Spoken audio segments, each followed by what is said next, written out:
오늘 성경 말씀 욥기 27장 13절부터 마지막 절까지입니다. 욥기 27장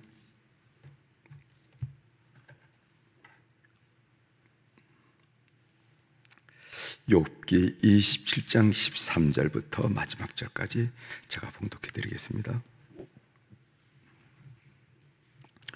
악인이 하나님께 얻을 분깃, 포악자가 전능자에게서 받을 산업은 이것이라. 그의 자손은 번성하여도 칼을 위하며 그의 후손은 음식물로 배부르지 못할 것이며 그 남은 자들은 죽음의 병이 돌 때 묻히리니 그들의 과부들이 울지 못할 것이며 그가 비록 은을 티글같이 쌓고 의복을 진흙같이 준비할지라도 그가 준비한 것을 의인이 입을 것이요 그의 은은 죄 없는 자가 차지할 것이며 그가 지은 집은 조음의 집 같고 파수꾼의 초막 같을 것이며 부자라운 의뢰원이와 다시는 그렇지 못할 것이요 눈을 뜬즉 아무것도 없으리라. 두려움이 물같이 그에게 닥칠 것이요 폭풍이 밤에 그를 앗아갈 것이며 동풍이 그를 들어 올리리니 그는 사라질 것이며 그의 처소에서 그를 몰아내리라. 하나님은 그를 아끼지 아니하시고 던져버릴 것이니 그의 손에서 도망치려고 힘쓰리라. 사람들은 그를 바라보며 손뼉치고 그의 처소에서 그를 비웃으리라. 아멘. 23절까지 함께 읽었습니다. 오늘 우리가 읽은 욥기 27장 13절부터 23절에 있는 말씀을 중심으로 주제를 때가 이름에 거두리라 하는 그런 주제로 같이 새벽 묵상을 나누려고 합니다. 때가 이름에 거두리라. 어느 선교사인지 모르지만은 아니면은 그냥 지은 얘기인지는 모르지만은 이런 이야기가 있습니다. 아프리카에서 자기 생애 거의 전부를 보낸 선교사가 있었어요. 황혼역이 되어서 모처럼 안식력을 얻게 되어서 자기 고향인 미국으로 배를 타고 돌아오게 되었습니다. 옛날은 다 배를 탔으니까. 초창기 그 위대한 선교의 시기라 하는 20세기 초는 그 아프리카에 선교사를 갈 때 선교사가 가지고 가야 할 물품 중에 꼭 관이 있었습니다. 관. 왜냐하면 거기는 말라리아라는 이런 풍토병 이런 질병들이 많기 때문에 거기서 많은 사람들이 선교사로 갈 때 6개월 지나서 또 1년 지나서 몇 년 지나서 말라리아 풍토병으로 죽었기 때문에 꼭 관을 가지고 갔으니 이게 선교사 물품 중에 관이 있을 정도로 어려운 시절 선교사로 갔습니다. 배를 타고 들어왔는데 그런데 공교롭게도 아프리카에 사냥을 갔다고는 미국의 대통령과 한 배를 타고 같은 샌프란시스코 항만에 도착하게 되었습니다. 항만에는 대통령이 갔다 들어오니까 많은 정부의 강력들이 나와서 환영을 하고 운집해 있었습니다. 대통령이 배에서 내리자마자 군악대 나팔 소리가 울려 퍼졌습니다. 그리고 붉은 칼빛이 깔렸습니다. 대통령이 항만을 빠져나간 뒤에 맨 뒤에서 한평생 고독과 싸우고 고통과 싸우면서 복음을 전했던 노 선교사가 배에서 내렸어요. 그때 그를 마중 나온 사람은 아무도 없었습니다. 젊었을 때는 아는 사람도 좀 있었지만은 다 이제 잊어버리고 그 노 선교사가 배에서 내릴 때는 아무도 없었어요. 군악대 나팔 소리는 이미 멎었고 주단은 치워지고 말았습니다. 그는 쓸쓸하고 고독한 모습으로 항만을 나오면서 이렇게 불평하기 시작했어요. 하나님, 사냥을 갔다 오는 대통령은 저런 열렬한 환영을 받고 있는데 복음을 위해서 한평생 바치고 고향에 돌아오는 내 삶의 모습은 왜 이렇게 이토록 초라하고 고독합니까? 너무 초라했으니까 왜 이렇게 초라하고 고독합니까? 그러면서 그렇게 투덜거리면서 항만을 빠져나왔습니다. 그런데 갑자기 석양에 드리워진 구름 사이에서 찬란한 빛이 쏟아지면서, 여러분 그런 거 많이 보시죠? 그 석양에 구름이 이렇게 구름 사이에 그 빛이 쫙 비쳐서 뭐 바다를 비추든지 대지를 비추든지 그렇게 환히 비추는 그런 걸 여러분들 목격하시리라 생각합니다. 그렇게 비추더니까 그 어깨가 처진 선교사를 향해서 따스한 주의 음성이 들렸습니다. 아마 그의 마음에 그렇게 들렸겠지요. 네. 사랑하는 아들아, 너는 아직 고향에 돌아오지 않았단다. 내가 고향에 돌아오는 날 군악대의 나팔 소리가 문제가 아니라 천사장의 나팔 소리와 함께 붉은 카핏이 문제가 아니라 황금의 유리길을 깔고 내가 친히 마중 나가마. 아들아, 너는 아직 고향에 돌아오지 않았니? 하는 그런 음성이 하늘에서 들렸다는 것이죠. 오늘 본문을 묵상할 때 이 말이 생각나서 여러분들께 인용해 드리면서 오늘 말씀을 시작하고 있습니다. 삶에 대한, 우리의 삶에 대한 하나님의 평가가 있다 하는 것을 여러분이 다시 한번 생각해 보시고 또 이렇게 기억을 회복하시길 바랍니다. 오늘 본문 내용입니다. 본문에 보면은 욥은 악인들의 절망적인 파국을 쭉 나열하고 있는 것을 우리가 함께 읽었어요. 욥의 주장, 욥의 논리는 이렇습니다. 욥이 지금 이제까지 쭉 얘기한 내용은 뭐냐면은 자신은 하나님의 절대적인 의의 기준에 비교해 볼 때, 견주어 볼 때 자신이 죄인임은 분명하다. 자기 의인이라고 얘기하지 않아요. 자신이 죄인임에는 분명하다. 그러나 내가 지금 엄청난 고난을 겪고 있는데, 그러니까 10명의 자식이 죽고 가진 재산을 잃어버리고 그리고 육체의 병을 얻고 엄청난 고통을 겪고 있는데 내가 이런 고통을 겪을 만큼 악하게 살진 않았다. 그래서 왜 내가 이런 고통을 겪어야 되는지 난 알고 싶다. 그 이유를 알고 싶다 하면서 지금 하나님을 향해서 질문하고 있는 것이 욥의 그 지금 상황입니다. 욥의 친구들의 주장은 뭔가? 욥이 지금 이런 고통을 받고 있는 것은 분명히 욥이 악하기 때문이다. 우리가 모르는 어떤 악을 저질렀기 때문이다. 씨앗을 뿌렸기 때문에 열매를 거두는 것이 아니겠느냐? 라면서 철저한 인과 응보의 정통신학의 교리를 지금 주장하고 있는 것입니다. 그러니까 괜히 고집 부리지 말고 자기의 죄를 솔직히 인정하고 두 손을 번쩍 들고 회개하고 우리 얘기를 끝내자 라고 욥을 다그치고 있는 것이 욥의 세 친구 엘리바스, 빌닷, 소발의 의견입니다.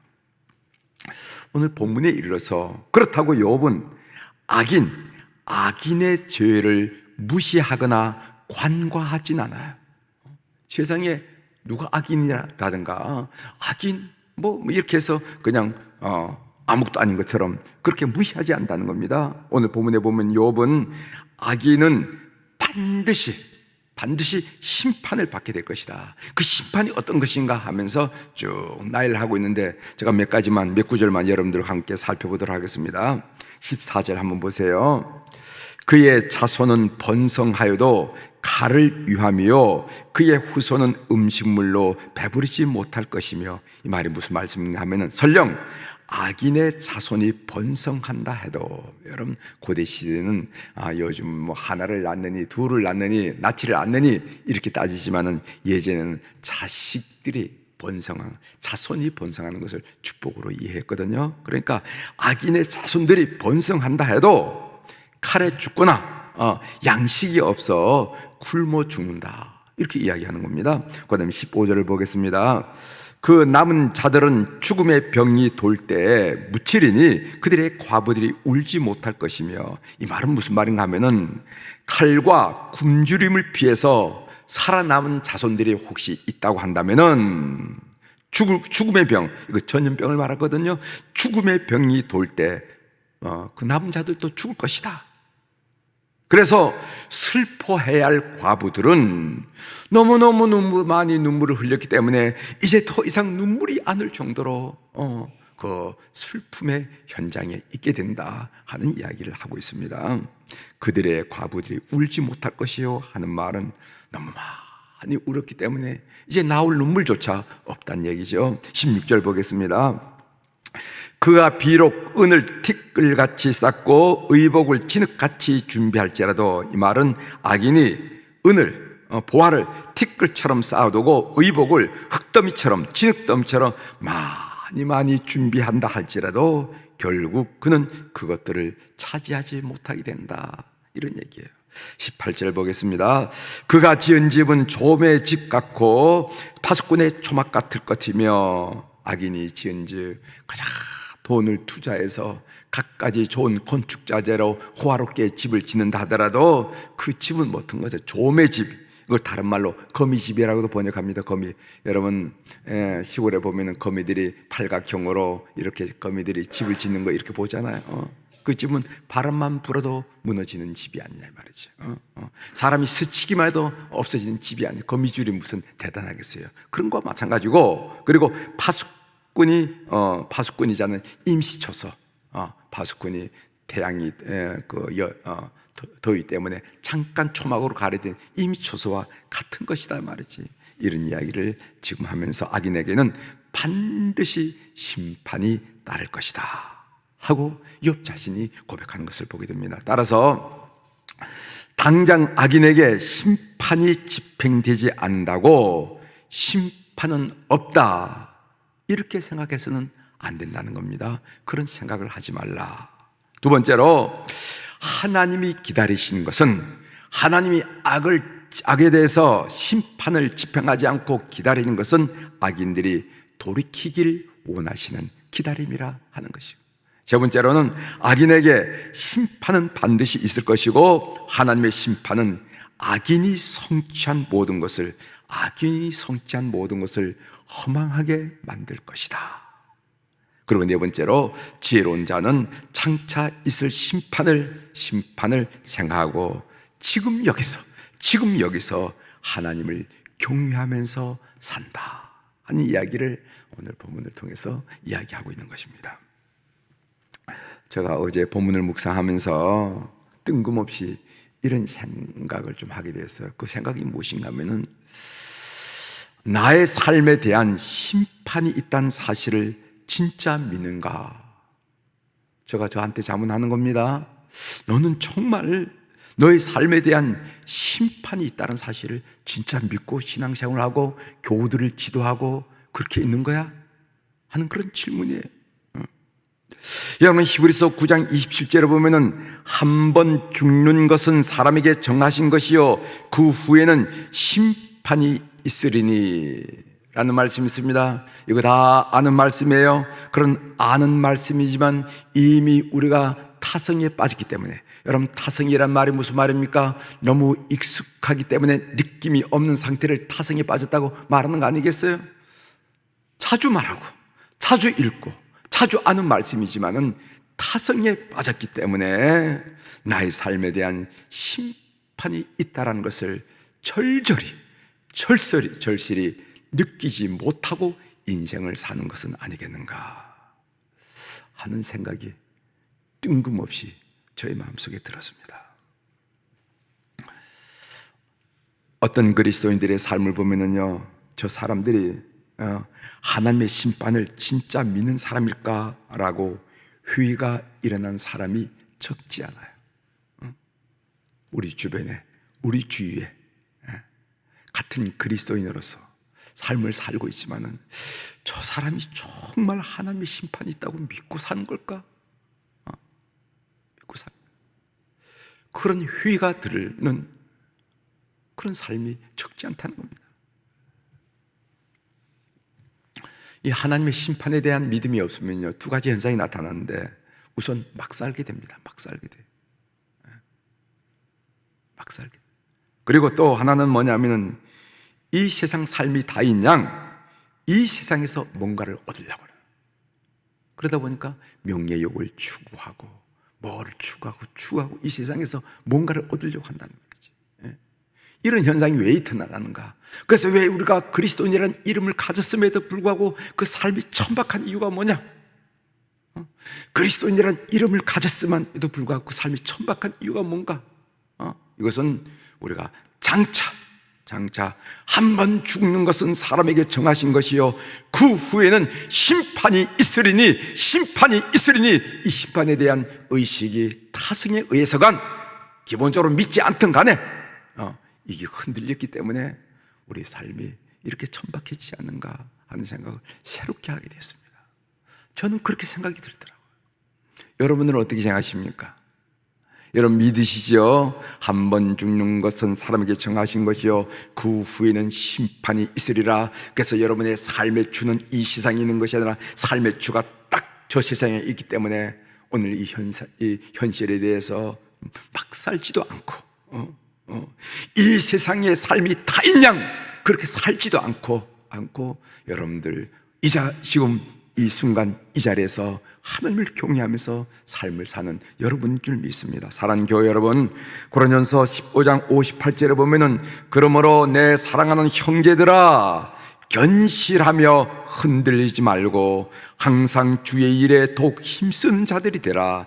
이는 너희 수고가 주 안에서 헛되지 않은 줄 알미니라. 헛되지 않다는 거, 헛되지 않다는 거.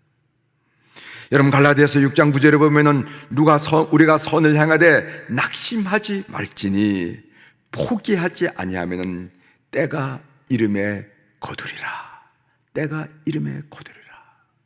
오늘 이 새벽에 난 우리 교회 여러분들 이런 믿음이 견고하겠지만은 다시 한번 흔들어서 여러분 정신을 흔들어서 마음을 흔들어서 다시 한번 견고하게 이 믿음을 세워가는 여러분이 되시길 바랍니다. 하나님의 심판이 있다. 우린 하나님의 심판을 믿는 자이기 때문에 절대로 막 살아서는 안 되고 이 세상의 삶이 다인 양 이 세상의 삶의 무게추를 달고 살아서는 안 된다 하는 것을 여러분들이 확신하는 오늘 이 새벽이 되기를 주의 이름으로 고면합니다. 기도하시겠습니다. 하나님 아버지, 오늘 욥이 그려낸 악인에 대한 심판의 이야기를 우리가 읽으면서 우리 스스로에게 자문했습니다. 한 번 죽는 것은 정하신 이치요 그 후에는 심판이 있으리니 라고 말씀을 하셨는데 이 말씀을 우리가 진짜 믿는 크리스천으로서 믿고 오늘을 살고 있는지 우리가 자문하면서 우리가 함께 반성하며 말씀을 나눌 수 있도록 도와주시니 감사합니다. 하나님, 이 새벽에 난 우리 모든 교우들 그리고 새벽 말씀을 듣는 우리 모든 교우들이 오늘 이 사실을 다시 한번 우리 정신을 흔들어 깨우면서 이 말씀의 진리 위에 우리 삶을 올려놓는 그런 결단이 있게 도와주시옵소서. 심판이 있다는 사실을 확실히 분명히 믿고 막 살지 말게 도와주시고 그리고 오늘 이 세상 삶이 다인 양 그렇게 살지 말게 도와주시고 그 심판을 바라보고 오늘 이 시간 이 자리에서 경건하게 삶을 살아가는 하나님의 사람들 성화된 삶이 될 수 있도록 은혜를 베풀어 주옵소서. 하나님, 오늘 또 우리 사랑 교우들이 주님 앞에 1000번째 헌금을 올려드렸습니다. 솔로몬의 본을 받아서 하나님이 1000번째 헌금을 오늘 또 주님을 묵상하면서 주님께 올려드린 이 이름들 그 사연들 주님께서 통촉하여 주시고 솔로몬에게 허락하였던 놀라운 은혜를 저들을 또 삶을 살면서 경험하는 근거가 되도록 은총을 베풀어 주옵소서. 하나님, 환우들이 계십니다. 특별히 병원에서 참으로 촌각을 다퉈가면서 이렇게 애쓰는 우리 환우들이 있는데 하나님 아버지, 병원에서 치료받고 있는 우리 환우들 그리고 또 가정에서 치료받고 있는 환우들 주님께서 오늘 또 시공을 초월하시는 능력의 주님이신 줄 믿사오니 방문하셔서 그들의 영혼을 만져주시고 그들의 심령을 만져주시고 그들의 육체를 만져주시기를 간절히 빌고 원합니다. 그래서 그들 심령 속에 담대함과 소망과 느긋함과 믿음으로 충만하게 도와주시고 그들의 육체도 주님이 안수하시고 안찰하시고 붙드시고 만져주심으로 말미암아 가장 작은 세포의 이르기까지, 가장 가는 시필줄의 이르기까지 하나님께서 치료의 광선을 보내주셔서 회복하는 이 일이 일어나도록 은혜를 베풀어 주옵소서. 하나님, 오늘은 2022년 수능 시험을 보는 날입니다. 이제 8시부터 이제 입실하여 시험을 보게 되는데, 우리 25명의 아이들과 또 참으로 중학교, 고등학교 이 수험을 준비한 우리 모든 학생들에게 오늘 이 시간 큰 은혜로 함께하여 주시옵소서. 하나님, 그들의 육체를 견고하게 하셔서 감기로 인해서 머리 아프지 않도록 도와주시고, 또 소화불량으로 인해서 배탈 나지 않도록 도와주시고, 최고의 육체적 컨디션을 유지하게 도와주시고, 그들 마음속에 이런저런 일로 잡다한 생각 갖지 않고 불안하거나 초조하거나 염려하지 않도록 도와주시고, 우리 주님이 주시는 평강과 담대함과 느긋함만으로 가슴 채워주시고, 그리고 이런 일 저런 일을 통하여 참으로 그들을 향하신 하나님의 선하신 뜻, 그 하나님의 놀라운 계획들 흔들리지 않고 확신 가운데 나는 하나님이 기대한 사람이야, 하나님으로부터 소원이 있는 사람이야, 소명을 받은 사람이야, 사명이 있는 사람이야, 살아갈 가치가 있는 사람이라는 그런 궁극적인 믿음의 반열에 그들의 삶을 세워주셔서 이런 일 저런 일에도 흔들지 않고 총총히 삶을 살아가는 우리들의 자녀들이 다 되도록 은혜를 베풀어 주옵소서. 우리가 오늘 교회에서 종일 기도회를 갖습니다. 8시 반부터 갖는 시간으로부터 이제 다시 이르는 모든 시간마다, 말씀마다, 찬송마다 주님이 함께 임재하시고 역사하여 주시옵소서. 감사드리며 예수님의 이름으로 축복하며 기도 올려옵나이다. 아멘.